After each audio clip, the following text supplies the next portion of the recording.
Pune book फेस्टिवलसाठी Fergusson कॉलेजला मी निघालेली आहे। जमलं तर नक्की या, आपण भेटूया, गप्पा मारूया आणि मस्त मस्त फोटोज पण काढूया।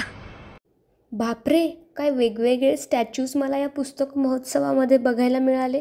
तिथे लोक येऊन वेगवेगळ्या पोजमध्ये इथे फोटोज काढत होते आणि सोशल मीडियावरही पोस्ट करत होते।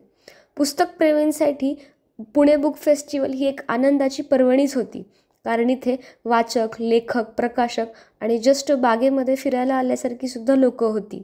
ही गर्दी पाहता मला प्रश्न पडला की खरंच लोक एवढी पुस्तकं वाचतात का? आणि तुम्ही म्हणाल त्या विषयावरची, म्हणाल त्या लेखकाची, म्हणाल त्या प्रकाशकाची सगळी पुस्तकं इथे उपलब्ध होती। अशी एवढी पुस्तकं पाहून मला प्रश्न पडला की यार, मी सुद्धा पुस्तक विकत घ्यायला पाहिजे का? आणि मजल दरमजल करत मी काही स्टॉलवरती पोहोचले सुद्धा। आणि तिथे गेल्यावर मला असं वाटलं की खरंच एक जन्म पुरेसा नाही आहे ही सर्व पुस्तकं वाचण्यासाठी। आणि तिथे गेल्यावर काही पुस्तकांच्या मी किंमती पाहिल्या, जिथे मला असं वाटलं की थोडीशी अजून जास्त सूट दिली असती तर बरं झालं असतं।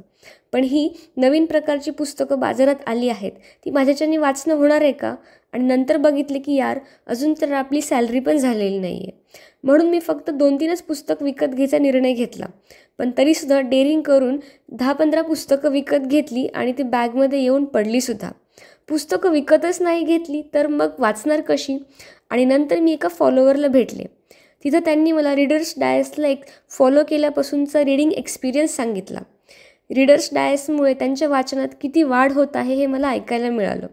मी सजेस्ट केलेली पुस्तकंसुद्धा त्यांना मनापासून आवडतात हे ऐकून छान वाटलं। आणि नंतर मी भेटले शरद तांदळे सरांना। वाव, इतकी खुश झाले होते मी त्यांना पाहून की तो क्षण मला असं वाटलं मी आयुष्यभरासाठी साठवून ठेवला पाहिजे।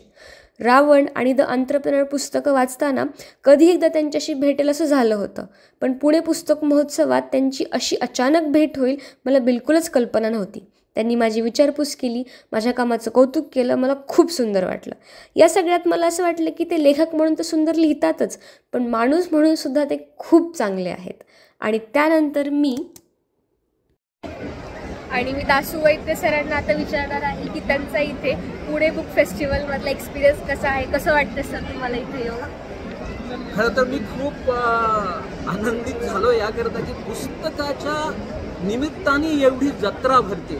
आपल्याकडे अनेक कारणांनी जत्रा भरते, पण पुस्तकं केंद्रस्थानी ठेवून जेव्हा एवढी जत्रा भरते त्याचा मला खरंच आनंद झाला आहे। आणि लोक मनमुराद पुस्तकं पाहत आहेत, पुस्तकं चाळत आहेत, पुस्तकं विकत घेत आहेत, किंवा बाहेर सुद्धा जी रांग लागलेली आहे गाड्यांची ती पुस्तकांसाठी आहे। ही कुठल्याही ग्रंथप्रेमीला आणि त्याच्याही पेक्षा मला वाटतं की उद्या चालून एक चांगला सुदृढ समाज निर्माण होण्याकरता पुस्तकांची अशा प्रकारे विक्री होणं, पुस्तकं लोकांनी घेऊन घरी जाणं, म्हणजे जसं आपल्याला दर महिन्याला किराणा माल घेऊन जाणं अपेक्षित आहे किंवा आवश्यक आहे, तशी पुस्तकं सुद्धा आवश्यकच आहेत। आणि हे पुणेकरांना आता लक्षात येऊ लागलंय, म्हणून गेल्या वर्षीपेक्षा यावर्षीचा जास्त उत्साह पाहता मला वाटतं की हा जो मेळा आहे तो दरवर्षी असाच पुढे चालू राहील आणि हा आनंद असा द्विगुणित होऊन जाईल असं मला वाटतं।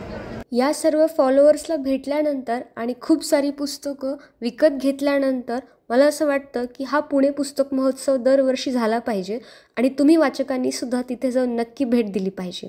ही पुस्तकं विकत घेण्याचा एक्सपिरियन्ससुद्धा तुम्ही मिळवला पाहिजे। बाकी हा व्हिडिओ कसा वाटला मला नक्की कळवा आणि इंस्टाग्रामवर रीडर्स_डायसला फॉलो करायला विसरू नका। Thank you so much. भेटूया पुढच्या व्हिडिओमध्ये। Bye bye.